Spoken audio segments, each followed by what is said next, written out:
जो इम्पोर्टेंट चीज़ है यहाँ पे इंडिया में बिजनेस करने के लिए जो समझने वाली, यू कांट एक्सपेक्ट कि आप कुछ ऐसा दे रहे हैं जिससे कि उनकी लाइफ बहुत बेटर होती है लेकिन बहुत ज़्यादा चार्ज कर रहे हैं, तो there is a very less possibility कि वो लोग पे करेंगे।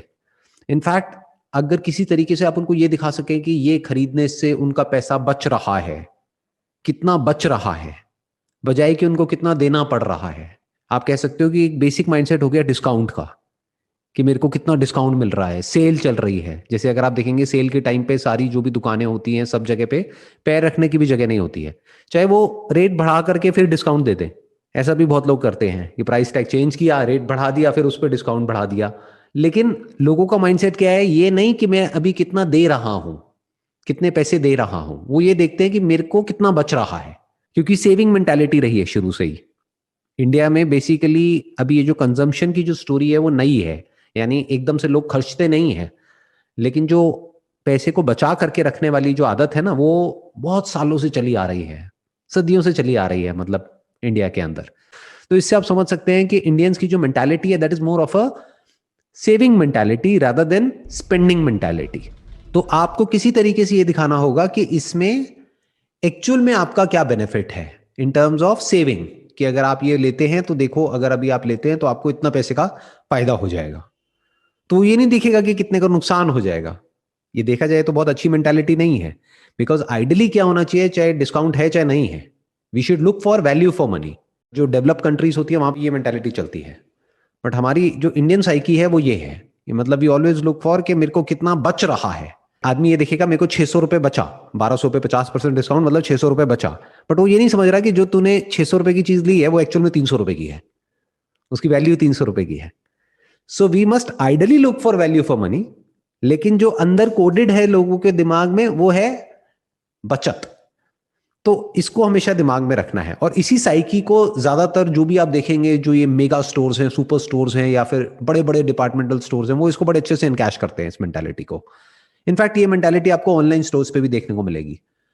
मतलब 10-20% डिस्काउंट होता है तो कितना भी बढ़िया प्रोडक्ट हो कोई खरीदता ही नहीं है, जब तक 30-40% 50% ना दिखे ना, तब तक लोगों को लगता है कि कोई डील नहीं है, ये बढ़िया डील नहीं है। सो ये एक मेंटालिटी है जिसको आपको सबसे पहले समझना है, that is saving mindset, not spending mindset. Not looking at value for money but looking at कि मेरे को कितना बचा, चाहे उसमें नुकसान हो जाए, दैट इज ओके। दूसरा आपको ध्यान रखना है कि यहां पर जो लोग हैं वो बहुत ही ज्यादा इमोशनल हैं। बिजनेस में आपको जो ध्यान रखना है ना, इंडिया में स्पेसिफिकली, यहां पे लोगों का माइंड इतना लॉजिकली नहीं सोचता है। मेजॉरिटी की बात कर रहा हूं, एक्सेप्शंस आर ऑलवेज देयर। कुछ लोग हैं जो बड़ा प्रैक्टिकली लॉजिकली सोचते हैं और उसके अकॉर्डिंग चलते हैं, बट मेजॉरिटी ऑफ जो जनता है, जो लोग हैं, उनका दिमाग कैसे चलता है, इमोशनली चलता है। इमोशंस को हिट करना चाहिए।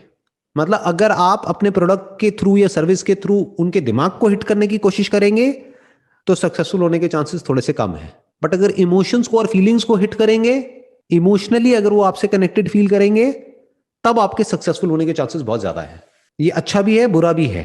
अच्छा इसलिए है क्योंकि एक दिल से कनेक्शन बनता है, बुरा इसलिए है क्योंकि लोग इसको अपने फायदे के लिए यूज करते हैं। तो इसको आपको समझना होगा। इस फंडे को जो पॉलिटिशियंस हैं वो बहुत अच्छे से समझते हैं। इसीलिए अगर आप ध्यान से ऑब्जर्व करेंगे ना, इंडियन जो पॉलिटिक्स है, it is less about logic, it is more about emotions, कि किस तरीके से आप जनता को इमोशनल करके अपने फेवर में कर सकते हो। अगर लॉजिकली उनको क्वेश्चन किया जाए एक एक करके पॉइंट बाय पॉइंट, तो वो वहां पे फेल हो जाएंगे। तो उनको पता है कि लॉजिक को बीच में घुसाना ही नहीं है, सीधा सीधा इमोशंस को हिट करो, काम हो जाएगा। सब यही करते हैं, जितने भी पॉलिटिशियंस हैं सब मंझे हुए हैं। सबको पता है कि भाई क्या है, किस तरीके से किसकी क्या दुखती हुई नस है, बस सीधा उसको हिट कर देते हैं। थर्ड पॉइंट क्या है, फ्री। जैसे किसी का है कि भाई मेरे को फ्री फ्री फ्री, इंडिया में ये फ्री का बहुत है, फ्री में चाहिए जो भी चाहिए। तो अगर आप फ्री में कुछ दे सकते हैं तो आप बाद में चार्ज भी कर सकते हैं कुछ लोगों से। तो ये फ्री का माइंडसेट बहुत ज्यादा है। फ्री बीज, गिव अवेज, ऑनलाइन भी आप देखेंगे गिव अवेज बहुत चलता है, जबकि पता है कि लाखों लोग हैं उसमें से एक दो को मिलेगा, लेकिन पागल हो जाते हैं लोग गिव अवे का नाम सुनते ही, फ्री का नाम सुनते ही। अच्छा फ्री में मिल रहा है, मतलब बेसिक जो साइकी है वो ये है कि लूट लो किसी तरीके से सामने वाले को। ये जो बिजनेस ओनर है इसको मैं लूट लूं किसी तरीके से।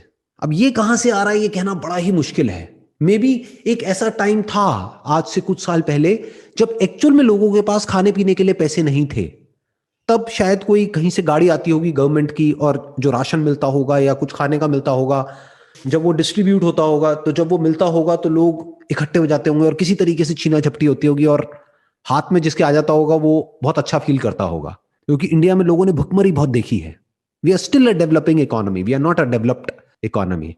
तो हो सकता है इस वजह से कहीं ना कहीं हमारे अंदर ये लूट का माइंडसेट है कि किसी तरीके से लूट लो, किसी तरीके से फ्री में मिल जाए मुझे, बस सामने वाले का नुकसान होता है हो जाए, मेरे को उससे फर्क नहीं पड़ता, मेरा फायदा होना चाहिए। तो इसको बड़े ध्यान से समझना पड़ेगा। ये जो मैंने आपको बताया, ये जो फ्री वाली मेंटालिटी है ना, ये बहुत बड़ी साइकी है। ज्यादातर जो बिजनेसमैन है वो इन चीजों को मैनिपुलेट करते हैं अपने फायदे के लिए, इन चीजों को मैनिपुलेट करते हैं, लोगों को मैनिपुलेट करते हैं कि किसी तरीके से उनका फायदा हो सके। तो अगर आप भी ऐसा ही करते हैं तो वो एक गलत सोच है। बेसिकली क्या करना है, हमने थॉट प्रोसेस को समझ लिया, अब इसी से हमने उन्हीं का फायदा कर दिया, ये थिंकिंग होनी चाहिए। ये नहीं कि उनकी थिंकिंग उन्हीं के ऊपर चला के, बिल्कुल ऐसा है, ये डुअल एजेड स्वॉर्ड की तरह है कि जिसको ये समझ है ना ये सारे फंडों की जो मैंने आपको बताया, इससे कोई भी आदमी किसी को भी बेवकूफ बना सकता है। मतलब इंडियन कंज्यूमर जो अपने आप को समझदार समझता है उसको बेवकूफ बनाना बड़ा आसान है अगर ये तीन बातों को आप समझते हैं तो, और बहुत लोग बना रहे हैं। लेकिन अगर आप इन बातों को समझ गए हैं और आप आगे जाकर के बिजनेस करने वाले हैं तो इन्हीं बातों को यूज करके आप उनका फायदा भी कर सकते हो। Sir, so how can we build a great team which is loyal to the business, to the founder, and their vision is aligned with us? मतलब उनका विजन और हमारा विजन एक ही है। अगेन उसके लिए भी आपको जो इंडियंस हैं उनकी साइकी को समझना पड़ेगा। जो यहाँ की साइकी है ना, इंडिया की जो जॉब मार्केट की साइकी है, किसी को भी एक्चुअल में बहुत कम लोग हैं जिनको प्राइवेट जॉब चाहिए, सबको गवर्नमेंट जॉब चाहिए। मतलब मेजॉरिटी ऑफ जो पॉपुलेशन है उनको अगर ऑप्शन मिले, चॉइस मिले कि गवर्नमेंट जॉब है एक तरफ प्राइवेट जॉब है, तो वो क्या चूज करेंगे? सैलरी कम भी होगी तो वो गवर्नमेंट जॉब को चूज कर लेंगे, प्राइवेट जॉब को छोड़ देंगे, कहेंगे प्राइवेट जॉब के धक्के कौन खाएगा, मेरे को तो गवर्नमेंट जॉब मिल जाए कहीं से भी। इसका आइडिया आप इससे लगा सकते हो कि कितना कंपटीशन चल रहा है गवर्नमेंट जॉब्स के लिए। अब इसके पीछे क्या रीजन है, इसके पीछे की क्या साइकी है? सिक्योरिटी। मतलब security is more important than growth, security is more important than money and growth and future scope. तो बेसिक साइकी क्या है लोगों की, जो काम करने आएंगे आपकी कंपनी में या आपके बिजनेस में, जो भी आपके साथ में जुड़ेंगे, उनकी और उनकी फैमिली की बेसिक साइकी क्या है? सिक्योरिटी। तो अगर आप उनको सिक्योरिटी दे सकते हैं, अगर ये आप कॉन्फिडेंस से उनकी आंखों में आंखें डाल करके बोल सकते हैं कि जब तक आप अच्छा काम कर रहे हो तो our company is as secure as a government job, अगर ये नीड उनकी आप पूरी कर सकते हो, and you are not just saying it, you are practically doing it, कि चाहे दुनिया इधर की उधर हो जाए, किसी भी तरीके से उनको अनसेफ फील नहीं होना चाहिए आपकी कंपनी में। दे शुड फील सिक्योर। मतलब अंदर से उनको क्या फीलिंग आनी चाहिए कि ये जॉब ऐसी जॉब है जहां पर कि मैं मरते दम तक रहने वाला हूं। तब वो आपके साथ जब जुड़ेंगे तो अपनी पूरी जान लगा देंगे, क्योंकि उनके माइंड में ये जो स्ट्रेस है ना और ये जो टेंशन है, एंजाइटी है कि कल पता नहीं क्या होगा क्या नहीं होगा, तो डरा करके आप लोगों से इतना काम नहीं करा सकते जितना सिक्योरिटी दे करके फिर काम करा सकते हो। पहले उनको सिक्योर कर दो, फिर उनको इंसेंटिव्स दो कि अच्छा अगर आप ये टारगेट अचीव करोगे तो ये है, ये है तो ये है, ये है तो ये है, लेकिन सिक्योरिटी पूरी है कि आप अगले 20 साल तक भी 30 साल तक भी कहीं नहीं जाते, जब तक ये कंपनी रहेगी आप कहीं नहीं जाते, और ये कंपनी कहीं नहीं जाने वाली क्योंकि मैं बैठा हूं यहां पर। तो आपको ये इतने कॉन्फिडेंस से बोलना पड़ेगा। मतलब they should feel safe and secure, it is as safe as a government job, तो कोई कहीं नहीं जाएगा। तो इस तरह से सोचना होता है कि हम क्या दे सकते हैं, ये नहीं कि क्या ले सकते हैं। ज्यादातर जो एंटरप्रेन्योर्स होते हैं ना, जहां पे एट्रिशन रेट बहुत ज्यादा होता है, यानी लोग आते हैं चले जाते हैं, आते हैं चले जाते हैं, कोई टिकता ही नहीं है, तो टीम कैसे बनेगी? टीम नहीं बनेगी तो एक जैसी विजन कैसे बनेगी, अलाइंड कैसे होगी? वो एम्प्लॉय भी जो आ रहा है, जो यही सोच करके आ रहा है कि मेरे को बस यहाँ से थोड़ा बहुत एक्सपीरियंस लेना है, उसके बाद में मैं भी निकल जाऊंगा जब वक्त आएगा, तो आप ग्रो कैसे करोगे? आपकी तो कोई फाउंडेशन ही नहीं है ना। फाउंडेशन का मतलब क्या है? कुछ ऐसे लोग, एक ऐसी कोर टीम, या बेटर स्टिल पूरी टीम 100 लोगों की जो आपकी थॉट प्रोसेस के साथ में अलाइंड है, जो 2-4 दिन या 2-4 महीने से आपके साथ में नहीं है, 10 साल से या 20 साल से आपके साथ में है। मतलब उनको आपको सिक्योरिटी भी देनी है और ग्रोथ भी देनी है। तो क्या हुआ? They have got the best of both worlds. उनको गवर्नमेंट जॉब की सिक्योरिटी मिल गई आपकी कंपनी में, और प्राइवेट जॉब की ग्रोथ भी मिल गई। अब कोई कहीं नहीं जाएगा। You will be 100% sure at the back of your mind कि कोई अगर आकर के उनको डबल पैसा भी देगा तब भी वो कहीं नहीं जाएंगे। क्यों नहीं जाएंगे? क्योंकि उनको पता है कि वहां पे सिक्योरिटी नहीं है। नेवर ट्रस्ट एनीवन, ये बिजनेस का पहला उसूल है। कभी किसी को ट्रस्ट नहीं करना है। मतलब क्या, प्रैक्टिकली हर चीज लिख करके चलो, हर चीज क्लियर करके चलो, वर्बली किसी की बातों में नहीं आना है। उनका बैकग्राउंड चेक करो, देखो उन्होंने क्या किया है क्या नहीं किया है। अगर उसने कुछ नहीं किया है तो उस पर्सन का बैकग्राउंड देखो, उसकी क्वालिफिकेशन देखो। अगर कोई क्वालिफिकेशन भी नहीं है तो फैमिली बैकग्राउंड समझने की कोशिश करो, क्या है क्या नहीं है। कल को आपने उसको पैसा दिया, अगर वो लेकर के भाग ही गया तो फिर क्या है, क्या श्योरिटी है, कहाँ ढूंढोगे उसको। पैसा ले लिया, काम नहीं किया तो क्या करोगे। अगेन वही बात आ गई, केस करोगे, केस चलता रहेगा 10-20 साल तक।